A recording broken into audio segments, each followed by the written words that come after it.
রাত প্রায় 11টা। গ্রামের পাশের পুরনো জঙ্গলের রাস্তা ধরে দুই বন্ধু সাজিদ আর রিপন ধীরে ধীরে এগিয়ে যাচ্ছে। চারিপাশে অদ্ভুত নিস্তব্ধতা, শুধু দূরে কোথাও রাত জাগা শিয়ালের ডাক আর ঝিঁঝি পোকার একটানা শব্দ। গা ছমছমে হলেও সাজিদ আর রিপন দুজনেই দারুণ উত্তেজিত, কারণ ওরা শুনেছে এই জঙ্গলের ভেতরে রাস্তার পাশে এক পুরনো কবরস্থান, আর তার ঠিক পেছনেই আছে মল্লিক বাড়ি নামে এক পরিত্যক্ত বাড়ি। লোকজন বলে এই বাড়ি থেকে রাতে অদ্ভুত আওয়াজ শোনা যায়, কেউ নাম ধরে ডাকে, ফিসফিসিয়ে কথা বলে। কিন্তু সাজিদ আর রিপন এসব কথা বিশ্বাস করে না। ওদের মাথায় শুধু একটাই কথা, প্রমাণ করতে হবে সব গুজব মিথ্যে। তাই সাইকেল চালিয়ে রাতের বেলা ওরা চলে এসছে জঙ্গলের ভেতরে। রাস্তার ধারে ভাঙা লোহার ফটক দিয়ে ভিতরে ঢুকেই ওদের চোখে পড়ল অজস্র পুরনো কবর। কোনোটা গাছপালা আর আগাছায় ঢেকে গেছে, কোনোটা আবার অদ্ভুতভাবে নতুন মাটি দিয়ে ঢেকে রাখা, যেন কেউ আজকেই কবর খুঁড়েছে। সাজিদ বলল, দোস্ত দেখলে, গ্রামের লোকজন সব মিথ্যে বলে, ভূত টুত কিছুই নেই। রিপন হেসে বলল, তাই তো, চল ও বাড়িটার ভিতরে ঢুকি, আজ রাতটাও কাটিয়ে দিই। সাজিদ একটু ইতস্তত করলেও সাহসে সেজে বলল, চল। বাড়িটার ভেতরে পা দিতেই ওরা বুঝতে পারল কিছু একটা ঠিক নেই। দরজা অল্প ঠেলতেই কর্কর শব্দে খুলে গেল, সাথে সাথে ভেতর থেকে বেরিয়ে এলো ঠান্ডা এক বাতাস। ঘর জুড়ে শ্যাওলা আর ধুলো জমে আছে, দেয়ালে ফেটে যাওয়া চুন আর ফ্রেম ছাড়া পুরনো ছবি ঝুলছে।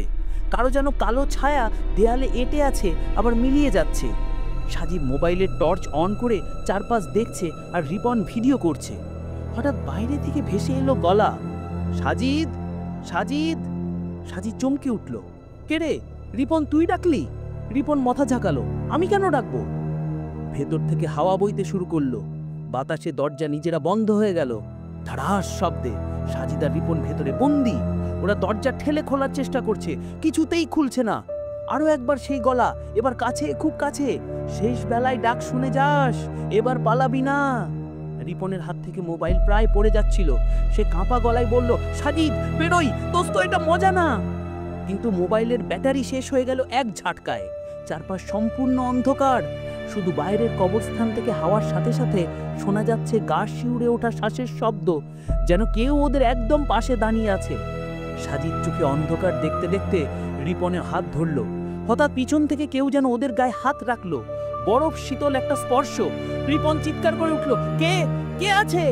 কোনো উত্তর নেই, শুধু দেয়ালের ফাঁক দিয়ে আবার সেই কণ্ঠ, এবার শেষ ডাক শুনে যাস। দুই বন্ধুর দম বন্ধ হয়ে আসছিল, হাওয়ার মধ্যে ভেসে আসছে অজানা ছায়া। কোনো শব্দ নেই, শুধু নিস্তব্ধতা আর ওদের শ্বাস। পরদিন গ্রামের কিছু মানুষ সাহস করে বাড়ির সামনে এলো। দরজা বন্ধ, জানালা আটকানো, ভেতর থেকে কোনো শব্দ নেই। পুলিশ এসে দরজা ভাঙল। ভেতরে সাজিদ আর রিপনের কোনো চিহ্ন নেই, শুধু মেঝেতে মোবাইল ক্যামেরা পড়ে আছে।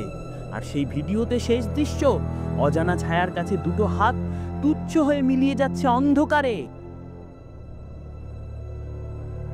গভীর অমাবস্যার রাত, শহরের সীমানা পেরিয়ে এক জঙ্গলের আঁকাবাঁকা রাস্তা ধরে দুজন বন্ধু, রাহুল আর তন্ময়, টর্চ হাতে ধীরে ধীরে এগিয়ে যাচ্ছে। চারপাশে ঘন গাছপালা আর কুয়াশা, দূরে কোথাও ঝিঁঝি পোকার ডাক আর হালকা ফিসফিস আওয়াজ ভেসে আসছে। কিন্তু ওরা ঠিক করেছে কোনো গুজবে কান দেবে না। এই জঙ্গলের ভেতরে একটা পোড়া কুঠি আছে, যেখানে নাকি বহু বছর আগে অতিথি নিবাস ছিল। এখন সে জায়গা ভুতুড়ে হয়ে গেছে, এমনই কথা শোনা যায়। রাস্তার ধারে হঠাৎ দেখা গেল ভাঙা লোহার গেট। গেটের ভেতরে ছড়িয়ে আছে পুরনো কবরস্থান। কিছু কবর অর্ধেক খোলা, চারপাশে শিকড় ঢুকে গেছে। কোনো কবরের মাটি আবার অদ্ভুতভাবে নতুনের মতো। রাহুল আর তন্ময় দাঁড়িয়ে কৌতূহলী চোখে কবরের দিকেই তাকিয়ে রইল। বাতাসে ভেসে এলো পচা মাটির আর ভিজে কাঠের গন্ধ, যেন কোনো কফিন ভাঙা। কবরস্থানের পেছনেই কুয়াশার ভেতর অন্ধকারে দেখা গেল পোড়া কুঠি। ইট ভাঙা, ছাদের অংশ পড়ে আছে, ভেতর থেকে যেন হালকা ধোঁয়া বেরোচ্ছে। দাওয়ায় ভাঙা সাইনবোর্ডে জংধরা অক্ষরে লেখা অতিথি নিবাস। তন্ময় পিছিয়ে যেতে চাইল। রাহুল, ফিরি না। রাহুল সাহস দেখিয়ে বলল, এখনই, একবার ঢুকেই দেখি। দরজায় হাত দিতেই ভেতর থেকে বেরিয়ে এলো পোড়া কাঠের গন্ধ আর ছাইয়ের ধোঁয়া। দরজা ঠেলতেই কর্কর শব্দে খুলে গেল, সাথে সাথে অদৃশ্য কালো ছায়া যেন ভেতর দিয়ে সরে গেল। ঘরের মধ্যে ভাঙা টেবিল, ছাই, দেয়ালে দুলছে একখানা পুরনো দোলনা চেয়ার। যেন কেউ অদৃশ্য হয়ে দুলিয়ে দিচ্ছে। দেয়ালের কোণে অদ্ভুত লালচে ছায়া হালকা ভেসে রইল। রাহুল ভেতরে মোমবাতি জ্বালালো। আলোয় দেয়ালে ফুটে উঠল আঁকাবাঁকা হাতে লেখা শব্দ, পালিয়ে যা। তন্ময় ভয় ফিসফিসিয়ে উঠল। কে লিখল এগুলো? দেয়ালের ফাটল থেকে বেরিয়ে এলো হাহাকার মিশ্রিত কর্কশ হাসি, আর হাওয়ার ঝাপটায় মোমবাতির আলো এক ঝটকায় নিভে গেল। তন্ময় পেছন ফিরে দরজা ধরতেই দরজা নিজে থেকে ধরাস করে বন্ধ। মুহূর্তেই ঘর নিস্তব্ধ, বাতাস ভারী, আর ভেতরটা ঠান্ডা হতে শুরু করল। হঠাৎ দেয়ালের ফাটল দিয়ে ভেসে এলো ফিসফিস আওয়াজ, অন্তিম রাতের অতিথি। দুই বন্ধু নিঃশ্বাস বন্ধ করে দাঁড়িয়ে রইল অন্ধকারের মধ্যে। মেঝের ওপর শোনা যেতে লাগলো অজানা পায়ের চটি ঘষার শব্দ, যেন কেউ ধীরে ধীরে এগিয়ে আসছে, অথচ কিছু দেখা যাচ্ছে না। ছায়ার মতো পা, আর মেঝেতে ছোট ছোট রক্তমাখা জল গড়িয়ে পড়ছে। দেয়ালের ভাঙা ফ্রেমের ছবি দুলছে, আর ছবির ভেতরের চোখ যেন ফাঁক করে তাকিয়ে আছে দুজনের দিকেই। রাহুল ভয়ে তন্ময়ের হাত ধরতে গিয়ে হঠাৎ পেছন থেকে বরফ ঠান্ডা এক অদৃশ্য হাত ওর কাঁধে স্পর্শ করল। তন্ময় আতঙ্কে চিৎকার করে উঠল, ছাড়, কে কে আছে?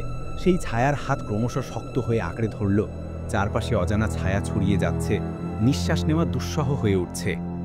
দেয়ালের ভাঙা ফাটলের ফাঁক দিয়ে দেখা গেল ছায়ার অর্ধেক মুখ, ফাঁকা চোখ, পচা দাঁত, আর হালকা হাসি। গলা থেকে বেরোচ্ছে কঙ্কালের মতো গুঞ্জন, তোমরা এখন আমার অতিথি। মোমবাতির ছাই বাতাসে ভেসে উঠল, আর দুজনের শরীর নিথর। পরের দিন ভোরে গ্রামের কিছু লোক সাহস করে সেই কুঠির সামনে এলো। দরজা বাইরে থেকে বন্ধ, ভেতর থেকে কোনো আওয়াজ নেই।